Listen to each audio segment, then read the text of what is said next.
Welcome to Holly's Quiet Harbor. Take a deep breath and let your mind begin to rest.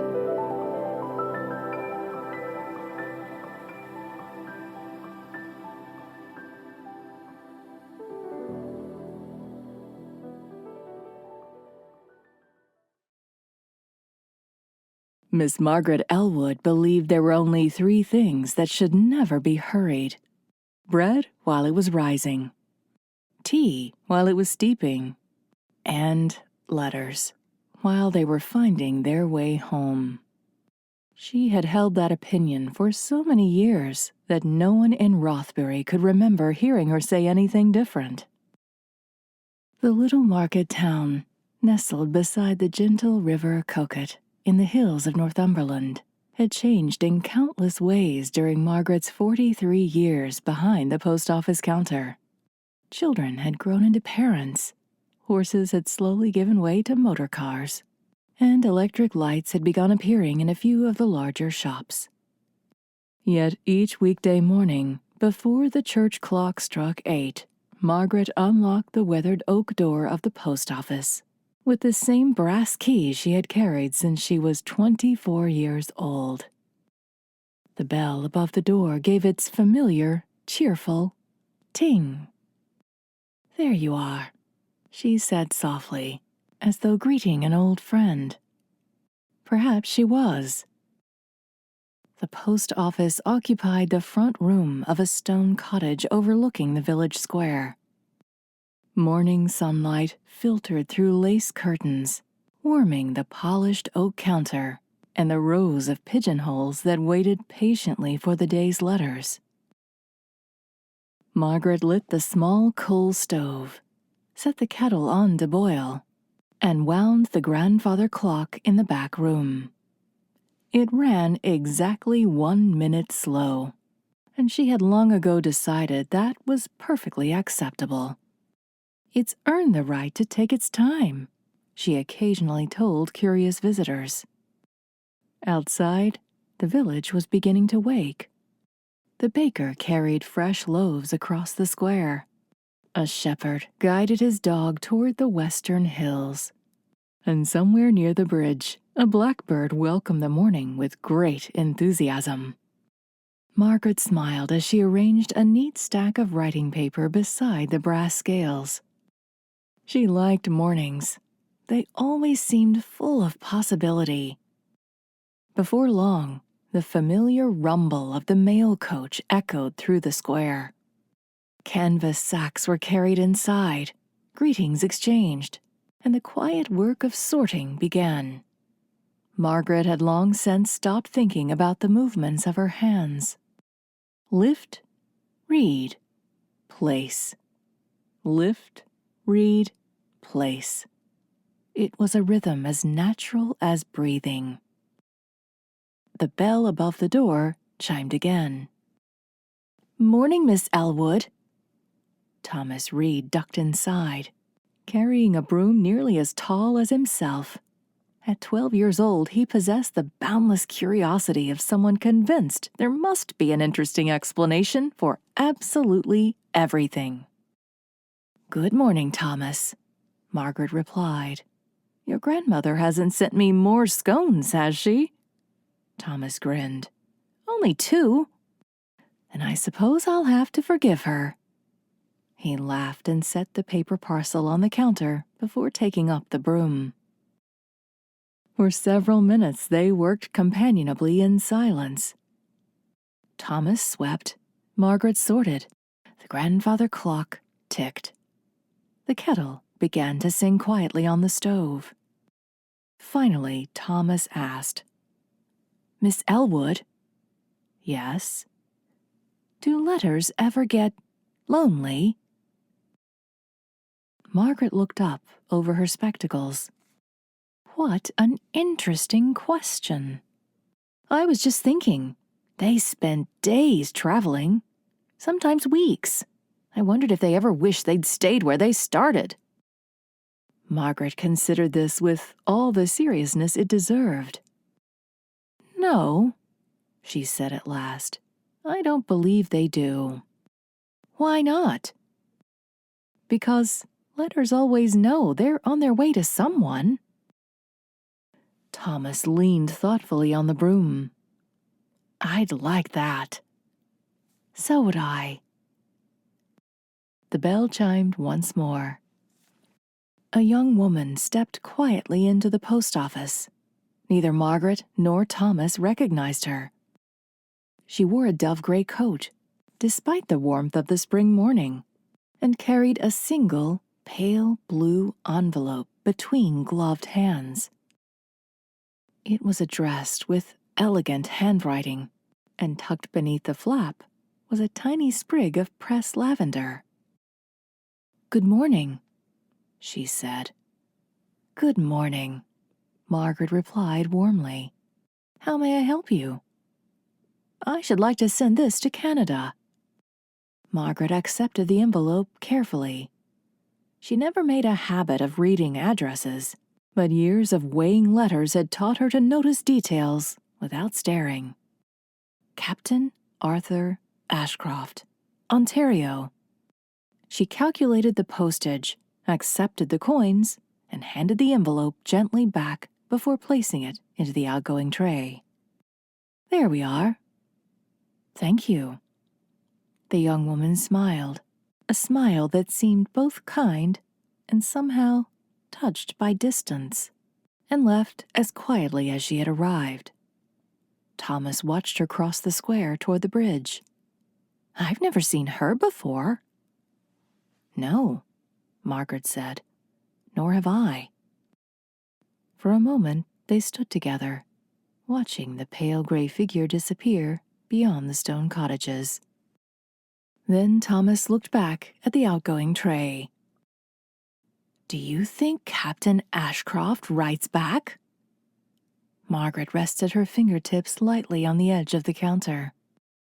"I imagine," she said softly, "that every letter hopes for an answer." For the next several weeks, Tuesday mornings settled into a rhythm as dependable as the church bell and the gentle current of the river Coquet. Thomas arrived just before 8, usually carrying a small parcel from his grandmother's kitchen. A currant scone, a slice of seed cake, or, on one particularly memorable morning, a jar of blackberry jam wrapped so carefully in newspaper that Margaret declared it would have survived a journey to India. The mail coach came, the kettle sang, letters found their pigeonholes, and just before 9 o'clock, the bell above the door would give its familiar, cheerful chime.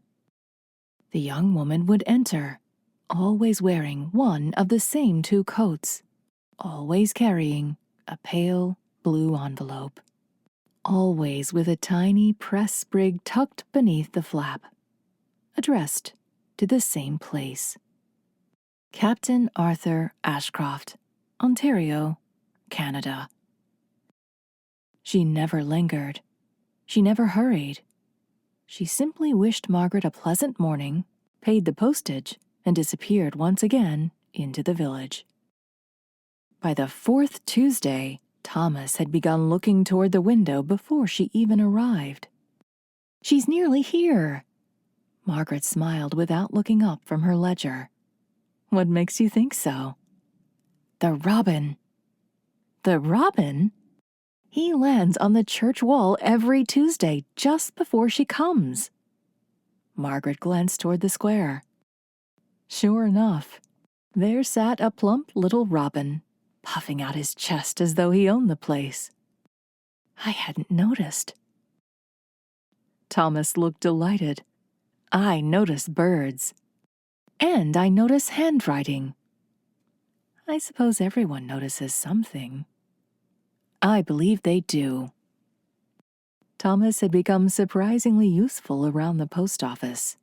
Margaret trusted him to sort postcards into neat bundles and place local letters into the proper pigeonholes. At first he read every address twice, then only once. Soon he seemed to recognize many of the names before he'd finished reading them. One quiet morning, he held up an envelope. Mrs. Henderson. Without thinking, he placed it into the correct slot. Margaret raised an eyebrow. You didn't read the street. I didn't have to. No? I know where she lives. Margaret smiled. You're beginning to think like a postman. Thomas beamed. I rather hoped I was. Sometimes, when business was slow, Thomas asked questions. He never seemed to run out of them. How many letters have you handled? Margaret pretended to calculate. Oh, perhaps 1,000,000. Thomas stopped sweeping. 1,000,000? Possibly more. What did the very first one say? Margaret laughed softly. I'm afraid I never opened it. I know, but if you had to guess. She leaned thoughtfully against the counter. I imagine it said, I hope you're well. A great many letters begin exactly that way. On another morning, Thomas asked, Have you ever delivered bad news? Margaret was quiet for a moment. I've delivered letters that contained bad news. Is that different? I think so. She folded a length of brown paper around a parcel before answering. The letter carries the news. The post only carries the letter. Thomas nodded slowly. He wasn't entirely certain he understood, but somehow he thought he might one day. Spring settled gently over Northumberland. The hedgerows became greener. Lambs appeared in the nearby fields. The evenings lingered a little longer. And each Tuesday, the blue envelope continued its journey across the ocean.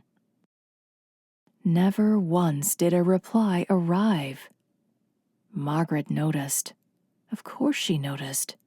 Not because she watched for it, but because she remembered. Some people remembered faces. Margaret remembered patterns. The butcher received invoices every Thursday. The schoolmaster ordered books once each month.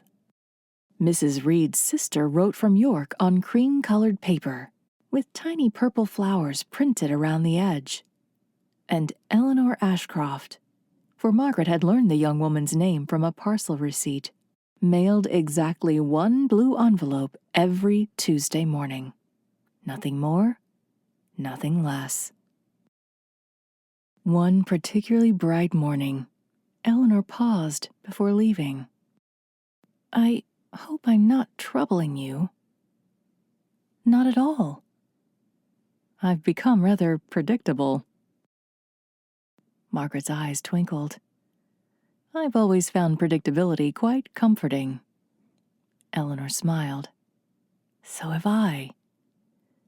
She hesitated for just a heartbeat. My husband always liked Tuesdays. Before Margaret could reply, Eleanor gave the smallest nod and stepped back into the sunshine. The bell chimed softly behind her. Thomas watched the door close. She doesn't talk much. No. But she seems kind. I think so too. He considered this. Do you think Captain Ashcroft likes Tuesdays? Margaret looked toward the outgoing tray, where the pale blue envelope rested among dozens of ordinary letters. I hope he does. That afternoon, after the last customer had gone home, Thomas helped Margaret prepare the next day's deliveries. The village had become familiar enough that he could almost picture each house as he sorted. The vicarage, the bakery, the blacksmith, Rose Cottage. He paused. That's where Miss Ashcroft lives. Margaret looked up. I wondered if you'd noticed. It's the little cottage with the climbing roses. It is. I've never seen anyone visit. Margaret tied a bundle of newspapers with careful loops of string. Some people receive very few visitors. Thomas frowned. That seems lonely. It can be. Do you think she gets lonely? Margaret finished tying the knot before answering. I've learned that being alone and being lonely aren't always the same thing. Thomas rolled the words around in his mind, as children sometimes do with thoughts too large to understand all at once. The following Tuesday dawned beneath gentle rain. Not a storm, just the sort of steady drizzle that polished every stone in the village and left the gardens smelling wonderfully alive. Customers arrived, carrying umbrellas that dripped politely onto the worn slate floor. The kettle steamed. The clock ticked. Thomas dried the windows with a soft cloth. At 5 minutes before 9, he looked up toward the door. It won't stop her. Who? Miss Ashcroft. Margaret smiled. No, I don't imagine it will. Almost as though the rain itself had been listening, the bell chimed. There she was. Gray umbrella, gray coat, blue envelope, lavender. Everything exactly as before. Thomas found the familiarity oddly reassuring. Some things, he thought, simply belonged on a Tuesday morning. As Margaret weighed the letter, Eleanor glanced toward the rain-speckled window. I always think Northumberland is most beautiful in weather like this. So do I, Margaret replied. The hills seem closer somehow. They do. For just a moment, all three of them stood, listening to the rain tapping softly against the glass. Then Eleanor smiled. I'll see you next Tuesday. I expect you shall. When she had gone, Thomas looked at Margaret. She always says, next Tuesday. Yes. Not next week. No? I wonder why. Margaret gently placed the blue envelope into the canvas mailbag bound for London, where it would begin its long journey across the Atlantic. I imagine, she said quietly, because Tuesdays have become part of the promise. Thomas wasn't quite sure what she meant, but as he watched the mailbag being tied shut, he found himself hoping that somewhere, very far away in Canada, someone might still be waiting for a pale blue envelope with a tiny sprig of lavender tucked beneath its flap. And neither he nor Margaret noticed that, tucked among the morning's incoming post, was a single cream-colored envelope bearing a Canadian postmark. It would remain unnoticed until the following Tuesday, and when it was finally discovered, it would change everything.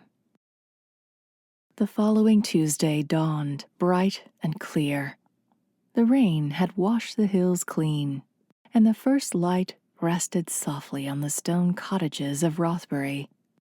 The river Coquet flowed quietly beneath the bridge, carrying silver reflections of the morning sky. Margaret unlocked the post office as she always had. The familiar bell greeted her. The stove was lit, the kettle set to warm. The grandfather clock wound with 3 careful turns of its key. By now, Thomas knew the routine so well that he scarcely needed asking. He swept the floor, opened the shutters, collected the milk from the step, then waited for the mail coach. "Do you think she'll come?" he asked. Margaret smiled. "She hasn't missed a Tuesday yet." "I wasn't asking about Miss Ashcroft." "No? I meant the robin." Margaret laughed softly. Almost on cue, the little bird landed on the church wall. "There he is." Thomas folded his arms with satisfaction.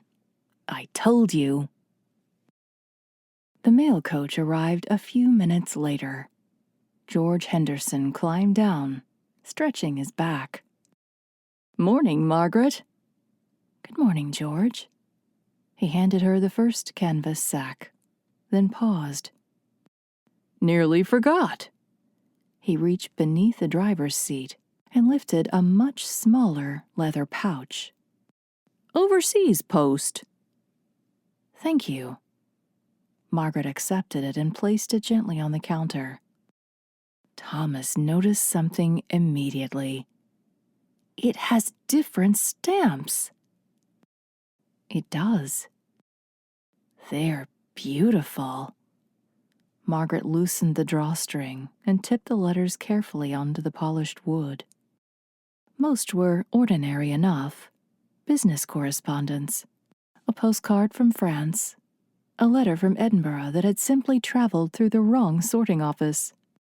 Then, her fingers paused.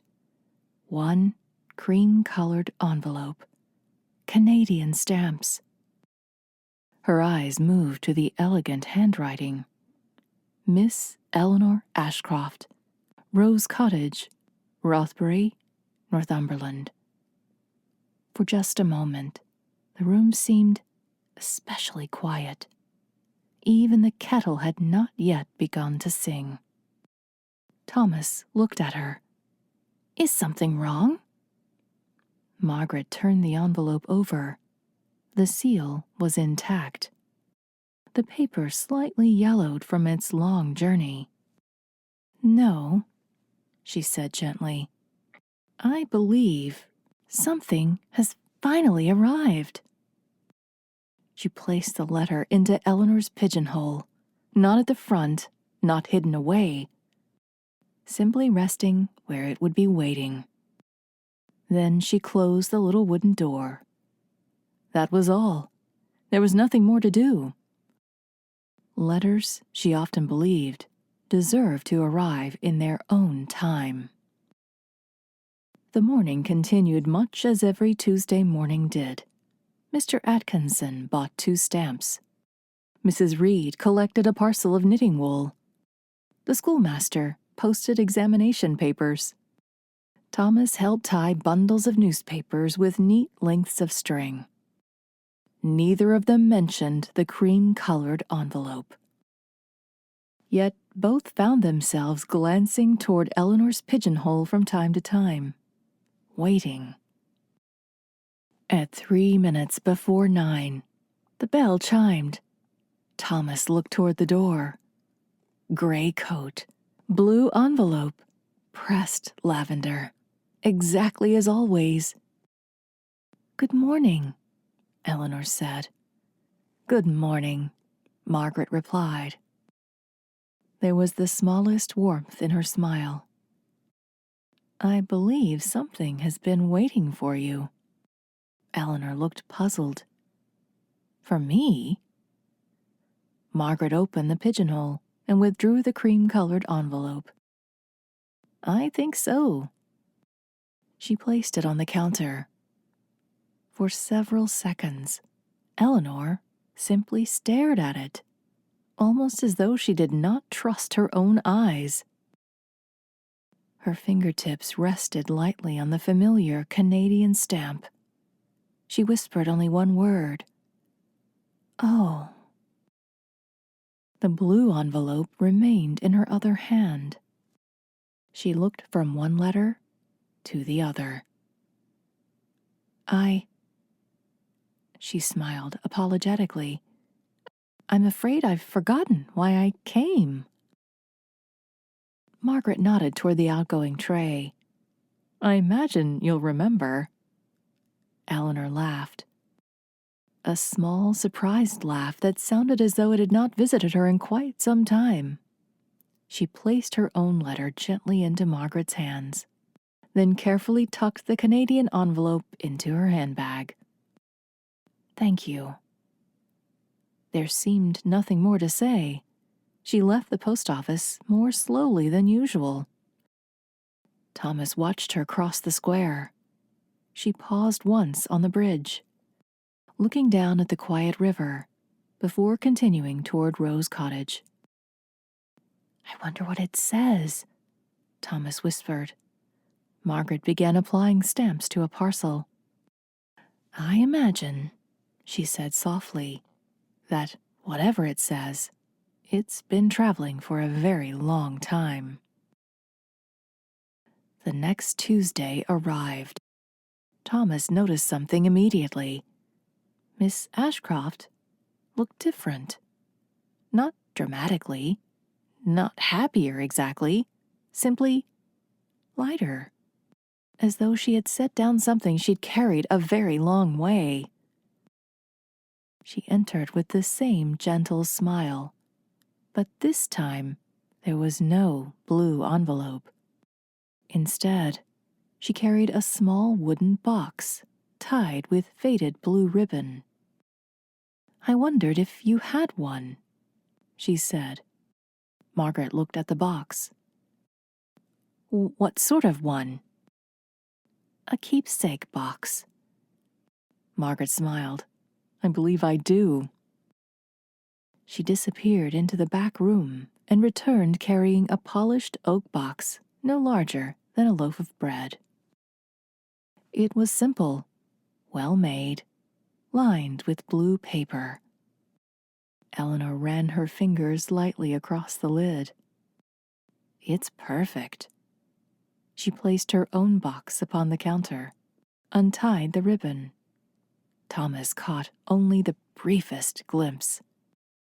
Dozens of letters, all tied in careful bundles. Blue envelopes, each with a tiny sprig of lavender. They found him, Eleanor said quietly. Margaret said nothing. She waited.